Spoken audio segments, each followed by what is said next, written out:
Students, आप सबका फिर से स्वागत है मेरे इस चैनल गॉड क्लासेस पर। तो आज का जो लेक्चर है उसमें सीक्वेंस एंड सीरीज को ही कंटिन्यू किया जाएगा।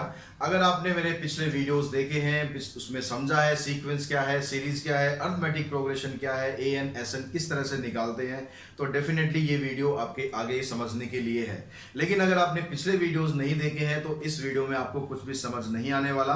तो पहले आप पिछले वाले वीडियोस देखिए, उनको समझिए, फिर इस वीडियो पर आएंगे तो आपको डेफिनेटली बहुत कुछ समझ में आने वाला है। आज मैं बात करने वाला हूं अरिथमेटिक मीन के बारे में। तो अरिथमेटिक मीन एक्चुअली में क्या होता है, किस तरह से हम इसको रिप्रेजेंट कर सकते हैं, और क्या हम एक अरिथमेटिक मीन निकाल सकते हैं या एक से ज्यादा भी निकाल सकते हैं। सब कुछ आज डिटेल में समझाऊंगा, बिल्कुल बेसिक के साथ समझाऊंगा। बस वीडियो को स्किप ना करें, कंटिन्यू देखते रहें, तो आपको डेफिनेटली अरिथमेटिक मीन के बारे में आज के बाद कोई क्वेश्चन दिमाग में नहीं रहेगा। तो सबसे पहले हम बात करते हैं एक अरिथमेटिक मीन के बारे में। मान लो आपके पास कोई दो नंबर है ए और बी। अब इन दो नंबर्स के बीच में हम एक नंबर एक ऐसा इंसर्ट करते हैं जिससे कि ये सीक्वेंस एक एपी सीक्वेंस बन जाए। वो नंबर हम मान लेते हैं कि हम ए इंसर्ट कर रहे हैं। तो ए इंसर्ट हमने करा, अब जो सीक्वेंस आपके पास आ गया वो सीक्वेंस क्या बन गया, वो सीक्वेंस बन गया एक एपी। ठीक है, अगर ये एपी सीक्वेंस है तो उसका मतलब क्या होता है, एपी सीक्वेंस में कंसेक्यूटिव टर्म्स के बीच का जो डिफरेंस होता है, यानी इन दोनों का अगर आप डिफरेंस निकालेंगे या फिर इन दोनों का डिफरेंस निकालेंगे तो वो सेम आएगा। तो यहां से हमने डिफरेंस निकाला ये a माइनस ए, और यहां से डिफरेंस निकाला b माइनस ए। जो कैपिटल ए है उसको हम इधर कर लेते हैं a प्लस में a, और इसको हमने इधर लिया। तो यहां से आपके पास ये वैल्यू आ गई a प्लस बी, और a की वैल्यू आ गई a प्लस बी अपॉन में 2। और यही आपका अरिथमेटिक मीन होता है, arithmetic mean between a and b।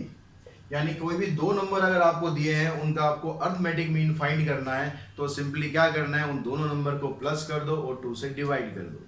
आप सोचेंगे भाई ये चीज तो आपने पहले पढ़ी हुई है। जी हाँ, आपने पढ़ी हुई है पहले ये चीज। अगर अरिथमेटिक मीन का मतलब आप सिंपली एवरेज भी समझ सकते हो। इन दो नंबर को आपने प्लस किया, प्लस करके 2 से डिवाइड कर दिया, तो आपने निकाल दिया अरिथमेटिक मीन। लेकिन यहां पर क्वेश्चन आता है कि क्या इस सीक्वेंस के अंदर हम एक ही अरिथमेटिक मीन डाल सकते हैं या एक से ज्यादा भी डाल सकते हैं। आप जितने मर्जी अरिथमेटिक मीन इसके अंदर डाल सकते हो, सबकी वैल्यू आप निकाल सकते हो। कैसे निकालोगे मैं अभी बताता हूं आपको। यहां पर हम मान लेते हैं कि हमने n अरिथमेटिक मीन डाल दिए इसके अंदर। तो n अरिथमेटिक मीन किस तरह से होगी, एक नंबर तो ये a है और बीच में यहाँ पर लास्ट में b है, इसके बीच में हमने n अरिथमेटिक मीन डाले। दैट मीन्स पहले वाले अरिथमेटिक मीन को मैं ले लेता हूँ a1, फिर a2, इसी तरह सीक्वेंस चलता रहा और कहां तक पहुंच गया, n अरिथमेटिक मीन तक। अब जितने भी ये अरिथमेटिक मीन हमने इसमें इंसर्ट करे, आप इन सब की वैल्यू निकाल सकते हो। कैसे निकालोगे, उसके लिए पहले समझो कि यहाँ पर टोटल नंबर ऑफ टर्म्स कितनी बनेंगी। टोटल नंबर ऑफ टर्म्स देखो कितनी बनी भाई, a और b तो आपके पास दो नंबर पहले से थे ना, बिल्कुल। और आपने जो अब नंबर इसमें इंसर्ट करे हैं वो कितने नंबर इंसर्ट करे हैं, n नंबर आपने अब इंसर्ट कर दिए। तो n आपने अब डाले, दो आपके पास पहले थे, तो टोटल नंबर ऑफ टर्म क्या बन गई, n प्लस 2। तो यहां पर जो n प्लस 2 नंबर पे जो टर्म होगी वो कौन सी टर्म होगी, वो हमारी लास्ट टर्म होगी, यानी b। तो b क्या है हमारे पास, a n प्लस 2 है b के बराबर। तो यहां पर आप a n का फार्मूला अप्लाई करो और b की वैल्यू निकालो। a n का फार्मूला क्या बना, a प्लस n माइनस 1। अब यहां पर n क्या है, n प्लस 2 है, तो इसमें से आप माइनस करेंगे तो इस तरह से आपके पास ये वैल्यू आएगी। इस a को आप वहां शिफ्ट करें तो n plus 1d is equals to b minus a, और आपके पास d की वैल्यू आ गई b माइनस a अपॉन में n प्लस 1। यहां तक आ गया समझ में कि d की वैल्यू आपके पास ये आ गई। अब मेरे को यहाँ पर जो अरिथमेटिक मीन है पहले वाला यानी a1, उसकी वैल्यू निकालनी है। तो उसकी वैल्यू मैं कैसे निकालूं, जो यहाँ पर अरिथमेटिक मीन हमने डाला है वो कौन से नंबर पे आ रहा है, एक नंबर a हमारे पास पहले भी है, यानी ये दूसरे नंबर पर आ रहा है। इस सीक्वेंस की ये दूसरी टर्म बनेगी। ठीक है, दूसरी टर्म का मतलब हो गया इसकी वैल्यू हो गई a प्लस डी।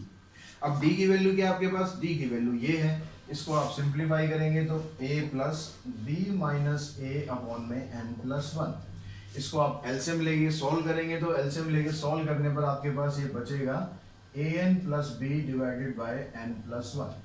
ठीक है, एलसीएम लेके आप इजीली सॉल्व कर ही सकते हैं, तो मैंने डायरेक्टली लिख दिया कि a1 ये आ गया। ऐसे अगर आप यहाँ पर a2 निकालेंगे तो a2 क्या आ जाएगा, a प्लस 2d। अब d की वैल्यू फिर आप यहाँ पर अप्लाई करेंगे तो ये आ जाएगा b माइनस ए अपॉन में n प्लस 1। अब यहाँ पर भी इसको आप सॉल्व करेंगे तो सॉल्व करने पर आपके पास क्या आएगा, A N minus A plus में 2b divided by n plus 1।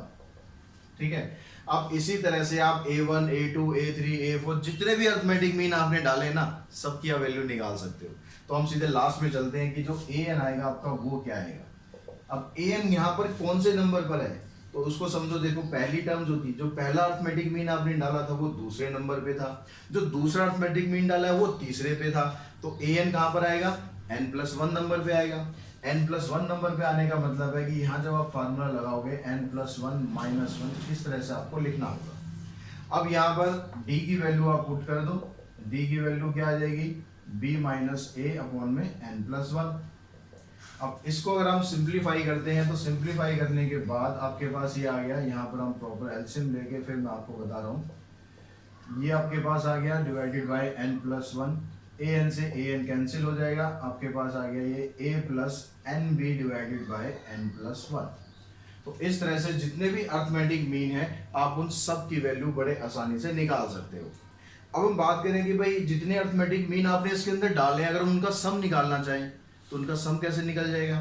तो अरिथमेटिक मीन हमने कितने डाले, a1 से लेकर an तक, तो a1 a2 up to an, अगर इन सब का आप सम निकालो। अब यहाँ पर जो नंबर ऑफ टर्म्स है, जो अरिथमेटिक मीन आपने इसके अंदर डाले वो कितने डाले, वो तो हमने n ही डाले। तो जब आप Sn का फार्मूला लगाओगे तो यहाँ पर आ जाएगा n/2। पहली टर्म क्या है a1, लास्ट टर्म क्या है an। ठीक है, यही फार्मूला होता है ना Sn का, n/2 फर्स्ट टर्म प्लस में लास्ट टर्म। तो अब यहाँ पर a1 की वैल्यू आपके पास क्या है, a1 की वैल्यू ये है, ये यहाँ पर आप पुट कर दें तो an प्लस बी अपॉन में n प्लस 1, और an की वैल्यू आपके पास ये है a प्लस में एन बी अपॉन में n प्लस 1। अब इसको आप एलसीएम लेके और सिंप्लीफाई करेंगे तो सिंप्लीफाई करने के बाद आपके पास जो आंसर बचेगा n/2 इंटू में a प्लस बी, बस ये आंसर बचेगा।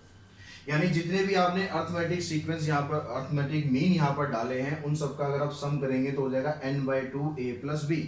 तो इसको देखो समझो, अगर मैं एक अरिथमेटिक मीन डालता हूँ, एक अरिथमेटिक मीन डालने का मतलब है n की जगह वैल्यू आ गई 1, तो ये क्या हो गया 1 अपॉन में 2 a प्लस बी। तो ये और ये जो हमने निकाला ये सेम है ना, जब एक अरिथमेटिक मीन था तो वैल्यू उसकी ये आ गई। अगर दो अरिथमेटिक मीन आपको निकालने हैं, उनका सम निकालना है, तो यहाँ पर 2/2 हो जाएगा इंटू में a प्लस बी।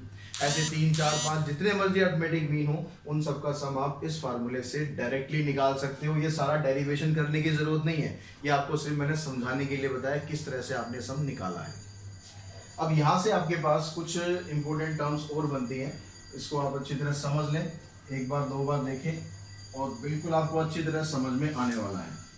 अगर आपको किसी सीक्वेंस में टर्म्स दे रखी है, n टर्म्स है, if n terms of an AP are given,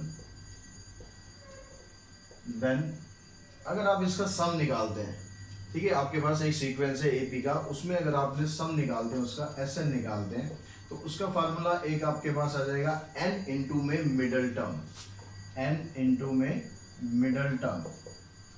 ये किस केस में लेना है आपको, इफ n इज ऑड।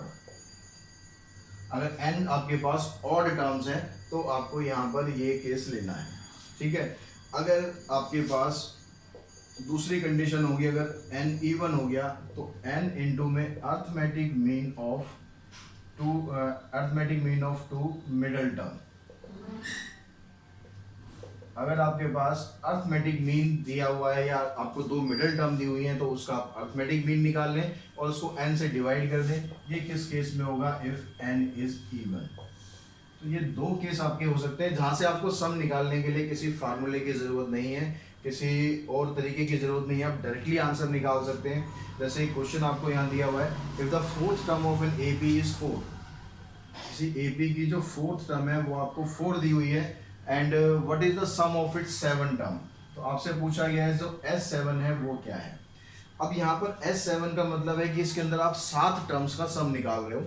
जब आप 7 टर्म्स का सम निकालोगे, मान लो मैं वैसे नंबर लिख देता हूँ, तो इसकी जो मिडिल मोस्ट टर्म है वो कौन सी आएगी, फोर्थ टर्म आ जाएगी। उस फोर्थ टर्म की वैल्यू आपको दे रखी है, तो फार्मूला आपका जो ये ऊपर वाला फार्मूला है n इज ऑड, ये वाला फार्मूला आप यहाँ पर लगा देंगे तो S7 क्या आ जाएगा, n की जगह आपने 7 पुट करना है, इनटू में मिडिल टर्म कौन सी बन गई, फोर्थ टर्म, उस मिडिल टर्म की आपको वैल्यू दे ही रखी है, तो 7 इंटू 4 यानी आंसर आ गया आपका 28। ऐसे ही अगर इवन का क्वेश्चन आएगा तो उसमें भी आपको दो मिडिल टर्म दे देंगे। मान लो यहाँ पर S8 निकालना होता तो आपको A4 की वैल्यू मिल जाएगी, A5 की वैल्यू मिल जाएगी, दोनों को ऐड करो, 2 से डिवाइड करो और n के साथ मल्टीप्लाई कर दो, आपका आंसर निकल जाएगा। इसके लिए आपको कोई an sn के फार्मूले लगाने की जरूरत नहीं है, बस आप ये चीज़ याद रखेंगे तो फटाफट आप अपना क्वेश्चन कर पाएंगे।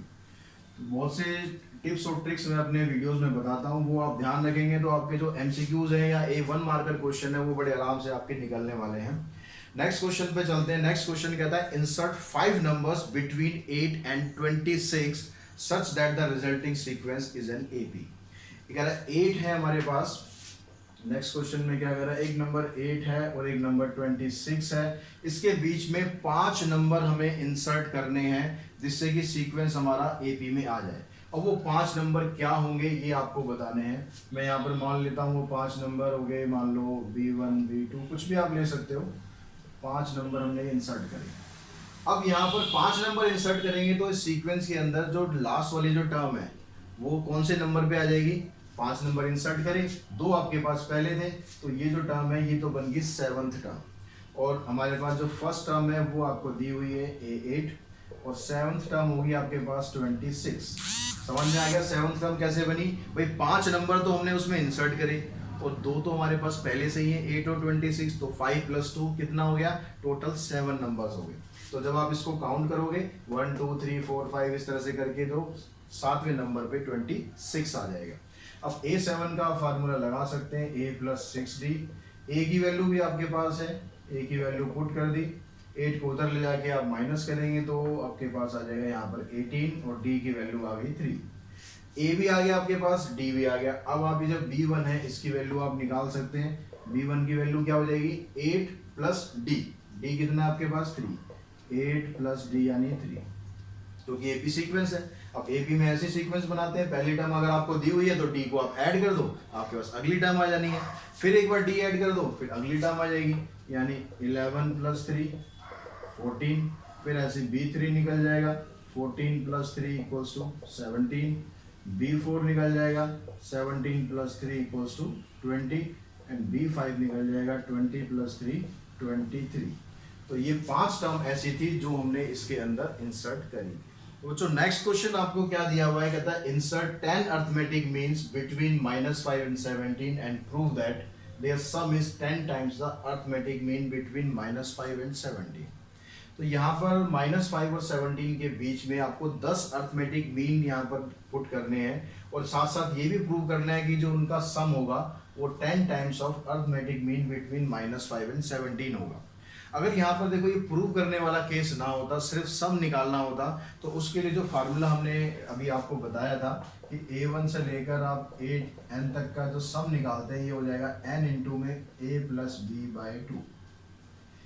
ठीक है, ये वाला फार्मूला आप यहाँ पर लगा सकते थे। तो यहाँ पर अगर हम फार्मूला ये लगाते तो आपके पास सीधा सीधा आंसर बन जाता, n की वैल्यू हो गई 2 और ये -5 + 17, इस 2 को आप यहाँ पर लिख दो तो ये क्या बन जाएगा, -5 और 17 का अर्थमेटिक मीन आ गया और 10 टाइम्स हो गया, तो 10 times the arithmetic mean between this and this. तो आपका ये क्वेश्चन 1 मिनट के अंदर सॉल्व हो जाना था, लेकिन क्योंकि इसने बोला है कि आपको प्रूव करना है तो हमें पूरा प्रॉपर मेथड लेके चलना पड़ेगा और प्रूव करके दिखाना पड़ेगा कि इन सब का सम इसके बराबर आ रहा है। तो जैसे हमने पिछला क्वेश्चन किया था कि 10 अर्थमेटिक मीन आपने इंसर्ट कर दिया इसके अंदर, तो हमने मान लिया भाई -5 अर्थमेटिक मीन, आप जैसे मर्जी लिख लो, या A1 A2 लिख लो या B से रिप्रेजेंट कर दो, किसी से रिप्रेजेंट कर दो, उससे कोई दिक्कत नहीं है। तो लास्ट में टर्म आ गया आपके पास 17। अब क्योंकि पिछली क्वेश्चन की तरह 10 टर्म आपने इंसर्ट करी है, 2 टर्म अवेलेबल ऑलरेडी है, तो हमारे पास जो 17 आ रहा है ये 12th नंबर पे टर्म आ रही है। तो A12 आ गया आपके पास 17, A12 का मतलब हो गया A + 11D = 17। A की वैल्यू हमारे पास है -5, उसको हम यहाँ पर अप्लाई करते हैं और D की वैल्यू फाइंड कर लेते हैं, तो ये तो जाके प्लस हो जाएगा 22 और D की वैल्यू आ गई 2। अब D आ गया आपके पास, A आपको दे ही रखा था ऑलरेडी, तो ये बाकी जो सारी टर्म्स हैं तो ये सब टर्म्स आपके पास क्या आ जाएंगी, तो therefore arithmetic means between -5 and 17 are. तो मैं यहाँ पर सारी टर्म नहीं लिख रहा हूँ, मैं इसको सीक्वेंस में लिख देता हूँ। पहली टर्म थी हमारे पास -5 और इसमें डी हमने ऐड किया 2, तो -5 + 2 -3, फिर -1, फिर उसके बाद +1, हर बार 2 2 ऐड करते जाओ, +1, फिर 3 5 7 9 11 13 और 15। तो ये आपके पास वो अर्थमेटिक मीन आ गए जो हमने इन नंबर के बीच में इंसर्ट किए थे। अब हमें ये बताना है कि जो इन सब का सम आएगा, इन सब का अगर आप सम करेंगे, -3 प्लस में -1 प्लस में 1 प्लस में 3 5 7 9 11 13 और 15, इन सब का सम करने पर देखो क्या आएगा। क्योंकि यहाँ पर 10 टर्म्स है तो फार्मूला हमने लगाया n/2, यानी 10/2 इनटू में फर्स्ट टर्म हमारे पास क्या बनी -3 प्लस में लास्ट टर्म हमारे पास क्या बनी +15। ठीक है, अब यहाँ पर आपके पास ये आ गया 15 - 3 यानी 12 हो गया। 12/2 इसका आपने सम किया, इसको हमने कैंसिल किया। 5 इंटू में -15 और 5 इंटू में 12 यानी आपका आंसर आ गया 60। अब आपको प्रूव करना है कि ये जो सम आया था ये इसके बराबर भी है। इसके बराबर means 10 times of arithmetic mean between -5 and 7, -5 and 17 divided by 2, ये इसका अर्थमेटिक मीन आ गया। अब इसका आंसर हम निकाल के देखते हैं क्या 60 आ रहा है नहीं आ रहा है। तो यहाँ से भी आप देखेंगे 10 इंटू में 17 - 5 12 आ गया, और में 2, फिर ये कैंसिल कर दिया तो ये 60 आ गया। यानी जो हमने अर्थमेटिक मीन हमने पुट किए थे उन सबका जो सम आएगा वो हमेशा 10 times of arithmetic mean between first and last term के बराबर ही आएगा। तो बच्चों नेक्स्ट क्वेश्चन में कहता है कि if a is the arithmetic mean between a and b then prove that this is equals to this equals to this. दो पार्ट यहाँ पर आपको दिए हुए हैं और आपको ये बोलता है यहाँ पर कि जो अर्थमेटिक मीन है वो a से आपने रिप्रेजेंट करना है, किसके बीच में a + b/2। तो यहाँ से आपके पास जो a है यानी अर्थमेटिक मीन है उसकी वैल्यू है a + b/2। तो जब आप फर्स्ट पार्ट को लेके चलेंगे, इसकी जो लेफ्ट हैंड साइड हम यूज करते हैं, लेफ्ट हैंड साइड क्या है a - a का whole square plus a - b का होल स्क्वायर। इसके बराबर हमें इसके लेके आना है। तो आपको सिंपली बस क्या करना है, a की जगह आपको ये सारी वैल्यूज यहाँ पर पुट करनी है। क्योंकि जो आंसर है उस आंसर में देखो यहाँ पर कैपिटल A यूज नहीं हो रहा है, मतलब अर्थमेटिक मीन यूज नहीं हो रहा है, तो हमें उसको रिप्लेस कर देना है। तो इस a की जगह आ गया a + b/2 माइनस a इसका होल स्क्वायर। फिर ऐसे यहाँ पर a की जगह हमने पुट कर दिया a + b/2 माइनस b और इसका होल स्क्वायर।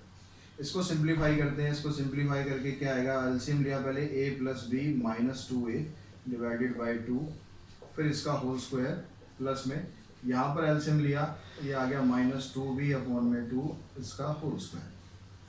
तो ये हो गया यहाँ पर b - a हो जाएगा, यहाँ पर b - a/2 इसका होल स्क्वायर। यहाँ पर हो जाएगा a - b/2 और फिर इसका होल स्क्वायर।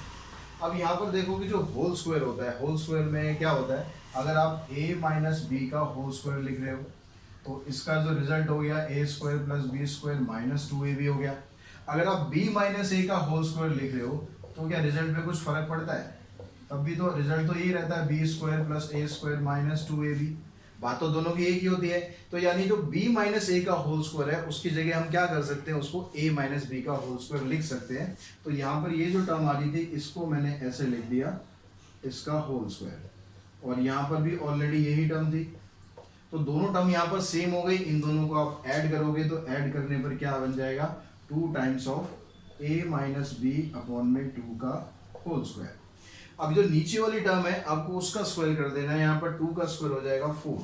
तो इसको आप क्या लिखेंगे, 2 इंटू में a - b का स्क्वायर डिवाइडेड बाय 4। इससे ये कैंसिल हो गया और यही आपका आंसर हो गया a - b का whole square divided by 2। Prove हो गया, यहाँ पर बड़े इजीली प्रूव हो गया। अब यहाँ तो सेकंड पार्ट है इसका, उसको समझ लेते हैं। सेकंड पार्ट में क्या कह रहा है, यहाँ भी आपको स्टार्ट वैसे ही करना है, a की जगह आपको ये वैल्यू पुट कर देनी है। तो यहाँ पर लेफ्ट हैंड साइड को आप लेके चलें, 4 इंटू में a माइनस, अब यहाँ पर a + b/2, यहाँ पर भी a + b/2 माइनस b।